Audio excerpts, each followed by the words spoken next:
Je me suis réveillé aujourd'hui. Ah, nalamuki lelo. J'ai eu un songe bizarre. Et j'ai envoyé le message à une autorité. Pas, il me rappelle. Il dit explique-moi. J'ai commencé à expliquer ça. Ah bon? J'ai dit un danger qui arrive.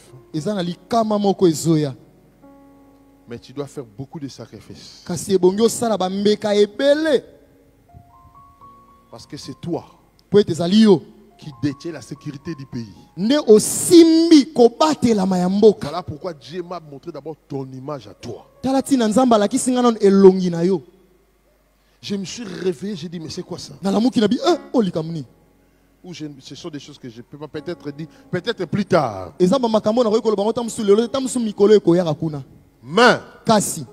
on doit beaucoup prier pour notre nation. Et surtout prier pour la ville de Kinshasa. Le diable est en train de préparer une surprise. Je pense que ce qui rappelle l'année passée. Dieu a commencé à nous avertir. Vous savez, Dieu parle d'une manière ou d'une autre. Il nous a beaucoup parlé. Il nous a dit, fin de l'année, on n'a rien vu. Et je vous dis, c'est le moment où le diable cherche à nous surprendre. Dieu merci. Parce que le message a été donné au endroit. S'ils vont saisir, Dieu merci. S'ils ne vont pas saisir, parce que Dieu avait dit au prophète, ne cache pas le malheur à celui que je te dis qu'il mourra. Dimanche, ville les Alara à Boué, mouvement militaire, donc tendance est normale. Donc, ils ont payé, mais comme tout le monde ici, ils ont population, bon, mon boulot est en Angleterre, puis c'est le bima qui te est. Parce que là, ils ne pas aller veiller. Kanambo, Kana Congo, RDC. Nous, moko balingi bakota na mboka oyo, baya ko sala mobulu, po bakolonga te, po mboka oyo. Ezali mboka Yesu Masiya. Ate basali mabe nani yango atindaki bango. Mission ngo euti wapi? Biso toyebi ke mwana mboka ne mutu azokamba mboka. Tangu ndenge bandi boye totalela ye ndenge azobanda siko musala makambo ezobonga. Sikoyo banguna wana nani azotinda bango. En tout cas vraiment mokonza mboka ça l'effort vraiment cha sécurité na ville ya Kinshasa mobimba. Parce que ndenge ba bandit ya ba sondage wana. Soki ba bandit ya ba sondage wana eza mabe. Babiloko wana to sepeli na ngote. Vraiment mokonza mboka vraiment abimisa sécurité ya makasi pour naye vraiment azala protéger. Messieurs, comme vous le remarquez, nous sommes ici sur le boulevard du 30 juin dans la commune de la Gombe. La ville est calme. La population vaque librement à ses occupations. La circulation est fluide. Un groupe d'assaillants s'est attaqué au palais de la Nation et en même temps à la résidence privée du vice-premier ministre, ministre de l'économie Vital Kamerhe. Les forces de défense et de sécurité les ont vite maîtrisés. Plusieurs d'entre eux ont été capturés. Depuis les boulevards du 30 juin, Joseph Oscar Mbal, RTNC. Merci, directeur Oscar Mbal, pour ce reportage. L'avenue Ngouma sera ouverte à la circulation le lundi 20 mai pour les véhicules à petit et moyen tonnage et le 27 mai prochain pour les engins lourds. Une précision du ministre d'État des ITP, un reportage de Rudis Kitutu. Fini enfin le calvaire de la population qui fréquente certains quartiers de l'avenue Ngouma dans la commune de Ngaliema. Après le passage du chef de l'État Félix-Antoine Tshisekedi Tshilombo sur ce chantier il y a plus ou moins 3 semaines, un coup d'accélérateur a été donné pour que les travaux avancent à pas de géant. Dès ce lundi, la voie sera ouverte et libre à la circulation, mais seul dans un premier temps, les véhicules à petit et moyen tonnage seront autorisés. La raison est simple, c'est qu'il y a des parties qui ont été bétonnées. Et le bétonnage nécessite un certain délai pour la maturation du béton. 2 dates à retenir, le 20 pour les véhicules de petit et moyen tonnage, c'est-à-dire voitures, les camionnettes, ainsi de suite, et le 27 pour tout le monde, c'est-à-dire en ce compris les grands véhicules de grand tonnage. Nous allons dire merci au chef de l'État, au président de la République, parce qu'il a pris lui-même à bras le corps ce problème, étant touché dans sa chair par rapport à la souffrance qui remontait à lui de la population. Il a voulu lui-même voir ce qui se passait sur le terrain. Et cela a donné un nouvel élan aux travaux, et c'est ainsi que 3 semaines après son passage, voilà, les travaux sont achevés. Alexis Guissaro, ministre d'État des Infrastructures et Travaux Publics, appelle à la bonne gestion de cette infrastructure routière. Le premier ennemi de la route, c'est l'eau. Et donc il faut une bonne gestion des eaux sur la route. Et il est quand même assez malheureux de constater qu'il y a beaucoup, effectivement, par-ci par-là, des tuyaux qui sont sectionnés et dont les eaux continuent à couler sous la chaussée. Et ça, c'est une chose qu'il faut absolument corriger, qu'il y ait une collaboration permanente entre les différents réseaux. Après des semaines de souffrance, c'est un ouf de soulagement pour les usagers de ce tronçon de la commune de Ngaliema. En séjour à Bunia, l'apôtre Roland Dallon de Philadelphie a visité la voirie urbaine et les installations de Montbaron avant de bénir le PDG de cette entreprise qui exécute les travaux. Un reportage de Adolphe Zedija et Blanchard Yuma rendu par Junior Selemani.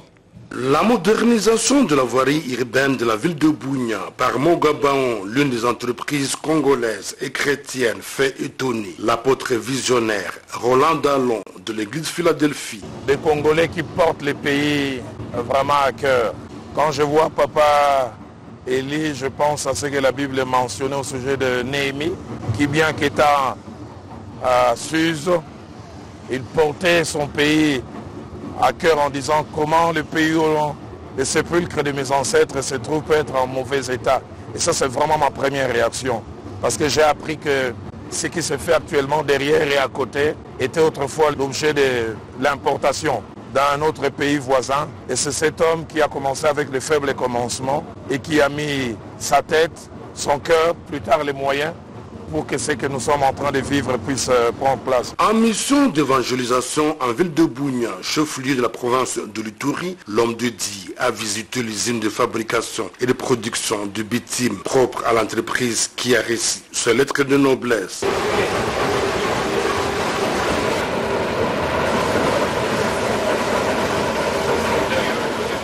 À l'étape de l'aéroport Morongo de Bunia, en pleine transformation, voire le boulevard Roro jusqu'au pont anglais, cet évangéliste de Renault a été émerveillé au regard de la qualité du travail abattu par l'entreprise Mogabaon grâce à l'engagement du PDG Joseph Eli Akilimali, une preuve éloquente de son amour envers la nation congolaise. À l'instar de la reine de Saba, Roland Dallon a imploré la grâce aux personnes de bonne volonté déterminées à métamorphoser positivement cette province. Aujourd'hui, le travail réalisé par Mogabaon avec le financement du gouvernement central sous l'œil vigilant du gouverneur militaire, le lieutenant général Boyanka Chomadjouni, est le modèle pour l'émergence de la RDC. Vers la modernisation des infrastructures multisectorielles du port maritime international de Matadi au Congo central, elle est l'une des retombées positives du séjour asiatique du chef de l'État au Qatar. La recherche de voies et moyens pour concrétiser ces vastes projets intégrateurs était au cœur d'une importante séance de travail au ministère du portefeuille de précision avec Angèle Mabiala.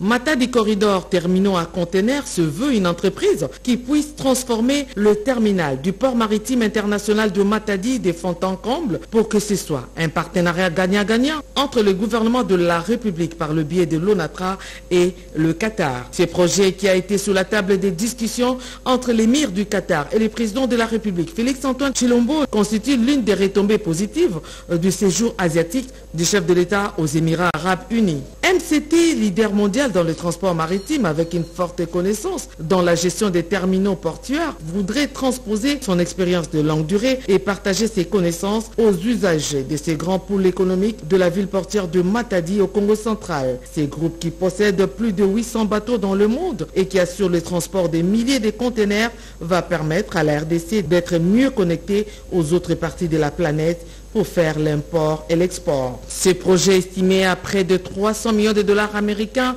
s'échelonne sur 2 étapes. La première, de 180 millions de dollars américains, va s'étendre sur 3 à 4 ans. Elle va consister à rénover et améliorer le port de Matadi. La deuxième, de 120 millions de dollars américains, vont servir à rénover et moderniser les équipements afin de permettre aux conteneurs grues de faire des mouvements sans accident. C'est un investissement conséquent de plus de 300 millions de dollars sur toute la durée de concession. Nous sommes là pour venir moderniser les infrastructures.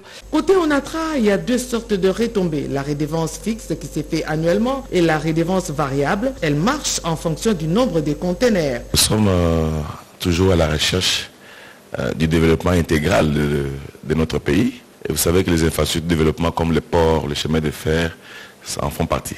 Et que tous les partenariats qui peuvent encourager ces développements-là sont les bienvenus, à condition, bien sûr, que ce soit du gagnant-gagnant. MGCT est déterminé à renforcer les capacités des Congolais car ils comptent utiliser la main-d'œuvre locale dans un partenariat gagnant-gagnant avec l'ONATRA pour redorer l'image des marques du port public de Matadi.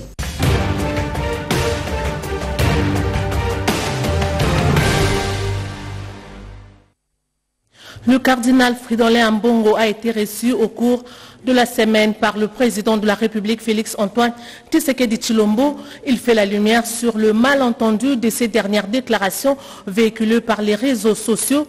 Et puis, au chapiteau de la Cité de l'Union africaine, le président de la République a eu 2 entretiens avec les députés nationaux, membres de l'Union sacrée de la Nation, à qui il a notamment rappelé les défis de leur législature au service de la nation. Pierre Kibambeso Moïsa. Plus de 400 députés nationaux élus des circonscriptions électorales de l'intérieur du pays et ceux de la ville-province de Kinshasa, tous membres de l'Union sacrée de la nation, se sont retrouvés autour du président de la République Félix-Antoine Tshisekedi Tshilombo au chapiteau de la Cité de l'Union africaine. Dans son adresse à cette majorité parlementaire de l'Assemblée nationale, le chef de l'État a rappelé les principaux défis qui attendent la législature, notamment les réponses aux questions sécuritaires, sociales et de l'emploi des jeunes.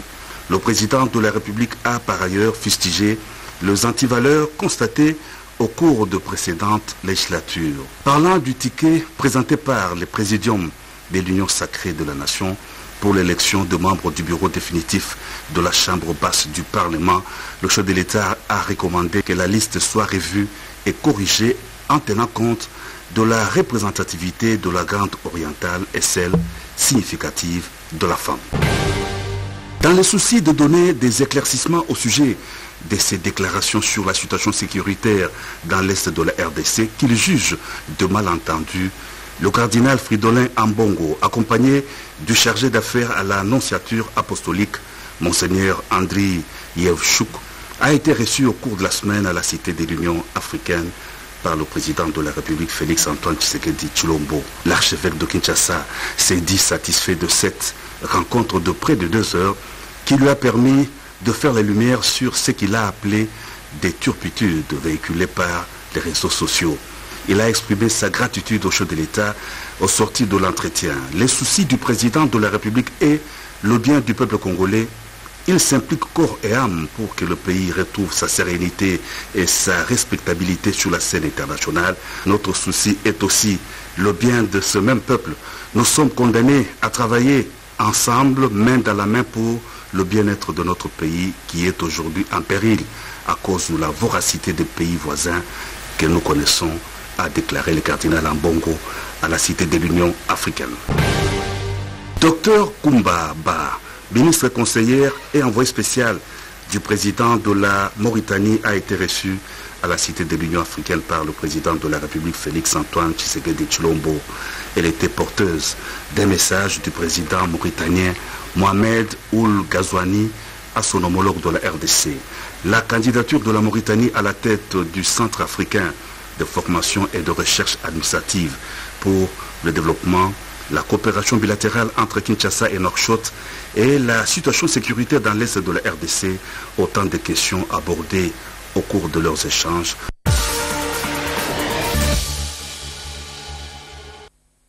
Et puis, les victimes du camp des déplacés de Mugunga ont été inhumées au cimetière de Kibati à Goma dans le nord Kivu. Sachez également qu'il y a eu installation du bureau provisoire au Sénat. Les détails dans cette sélection de Nadine Futuka.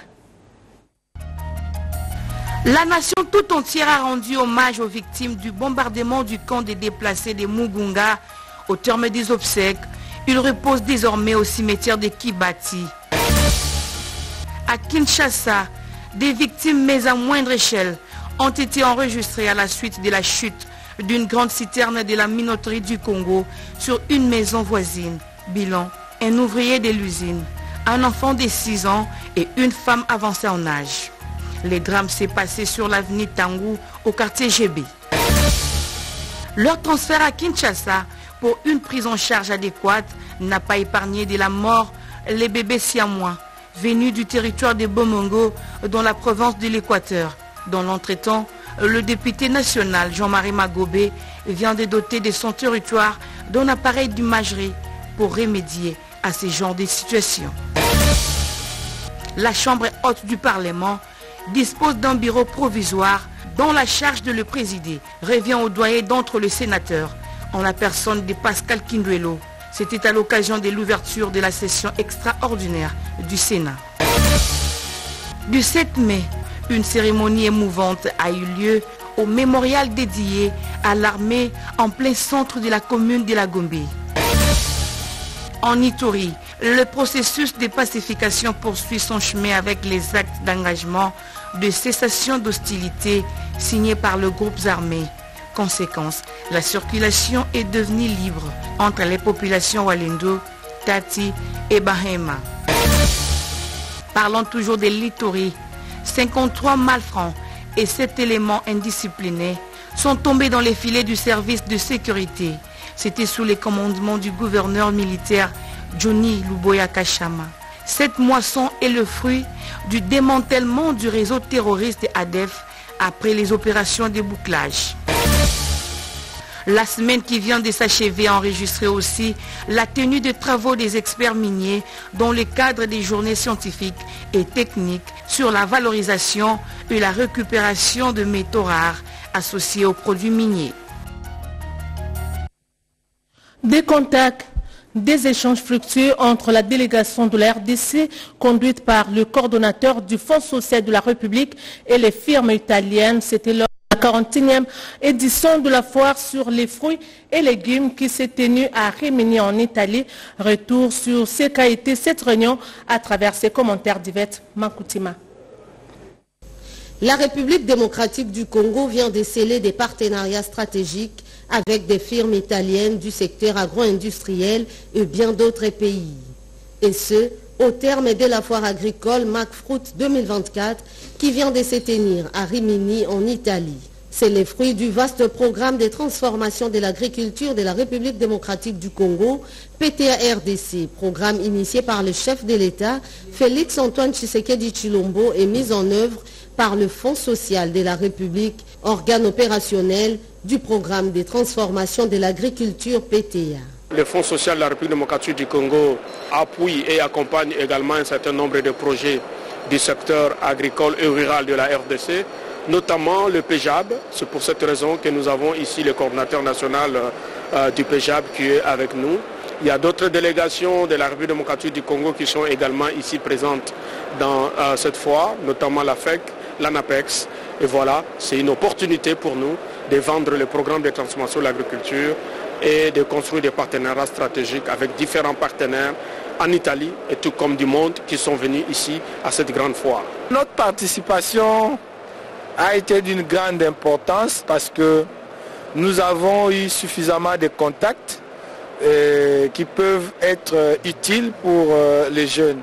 Et nous pensons que avec la nouvelle vision de l'agriculture et de l'agro-business, qui est le modèle McFood ici en Italie, nous allons bien devoir organiser aussi toute la chaîne dans le cadre de l'entrepreneuriat des jeunes.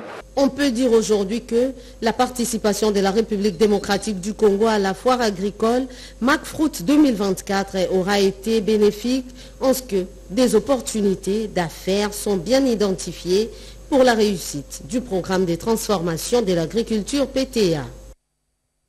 L'agronome congolais et les défis à relever dans le cadre de la revanche du sol sur les sous-sols. Cette problématique a été analysée au cours d'une conférence organisée à l'Université technologique Belcampus. Rodé Panda. Les ingénieurs agronomes de la RDC appelés à jouer leur rôle dans le processus de la revanche du sol sur le sous-sol.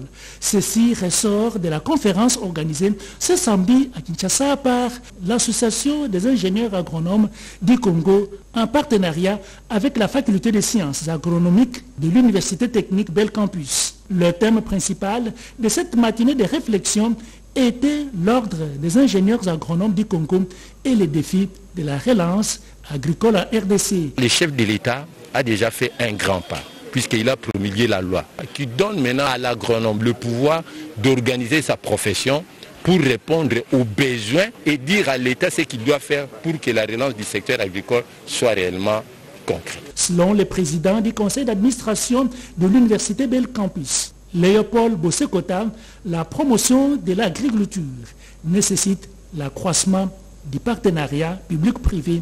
Nous sommes en retard par rapport à d'autres pays qui n'ont pas les atouts comme nous. Il faut déjà que nous commencions à rattraper le retard et nous voulons vraiment accompagner l'association pour la mise en application de leur programme parce que c'est un programme non seulement bénéfique pour le pays, mais qui est aussi incontournable compte tenu des enjeux que nous poursuivons. Cette matinée d'échange a connu la participation du secrétaire général à l'agriculture, José Ilanga. À l'issue de cette conférence, un diplôme de mérite d'excellence a été décerné au fondateur de Belcampus par des ingénieurs agronomes. L'Association pour la promotion et la protection sociale pour les vulnérables a appuyé les personnes vivant avec handicap du Conseil central, ceci avec le concours des Robank par le biais de Caritas. Léon Omodo et Jeff Chocha signent ce reportage. L'APSV, Association pour la promotion et la protection sociale pour les vulnérables, financée par Raobank à travers Caritas Développement, a appuyé des femmes vivant avec handicap avec des kits pour leur survie dans le cadre du projet de l'autonomisation de ces femmes handicapées de Mbujimaï. La cérémonie a été présidée par les conseillers politiques du gouverneur de province dans l'enceinte de l'école Homme comme toi en présence du chef d'agence Raobank Mbujimaï, Mwadi Alpha, de la sœur Wivine Mbombo Chisekedi, coordonnatrice nationale de l'APSV et de plusieurs invités. Après le mot de bienvenue de la sœur préfet, la présentation du projet par Augustin Chilembi, mot de remerciement et encouragement du président national de PVH, la coordinatrice nationale de l'APSV, Sœur Wivine Mbombo Chisekedi, a détaillé le contenu des kits reçus par les femmes vivant avec handicap après avoir suivi la formation. Nous avons des machines à coudre, des fils, des pièces à confectionner, de l'huile de palme et d'autres matières pour fabriquer les savons, puis qui reçoivent pour l'élevage. Le chef d'agence Raobank Mbujimaï, Mwadi Alpha, a demandé aux bénéficiaires de ne pas vendre ces kits, mais plutôt de les utiliser correctement. C'était avant de définir l'objectif poursuivi par Aobank en finançant les actions sociales. Aobank, à travers son programme de risques environnementaux sociaux, vise à réduire les inégalités entre les hommes, vise à aider les personnes à mobilité réduite à devenir autonomes, connaître un métier. C'est ce qui nous a conduit à travers le programme actuel en collaboration avec la Caritas de soutenir ces personnes à mobilité réduite. Le moment le plus attendu et très mouvementé avec des chants et danses était celui des remises des brevets et des kits. Il s'est tenu à Goma d'un atelier sur l'avortement sécurisé, une activité organisée par l'IPAS pour la production sexuelle. Reportage. La clarification des valeurs et la transformation des attitudes CVTA en sigle sur le protocole de Maputo et les droits sexuels et reproductifs étaient au centre d'un atelier de formation organisé ce jeudi 16 mai 2024 à Goma par IPAS RDC en faveur d'une vingtaine d'acteurs humanitaires au Nord Kivu. C'est dans l'objectif de renforcer leur capacité en CVTA et la situation juridique sur l'avortement sécurisé en RDC. Les conflits armés ont occasionné l'effondrement du système sanitaire de la partie est du pays et bon nombre de femmes et jeunes filles sont exposées aux grossesses non désirées et exposent les femmes à l'avortement non sécurisé. Il est temps de garantir la santé et le bien-être des femmes, a martelé Dr Célestine Bouiboui d'IPAS. Suite à des décennies de conflits, la RDC souhaitait renouveler son engagement auprès de la communauté internationale.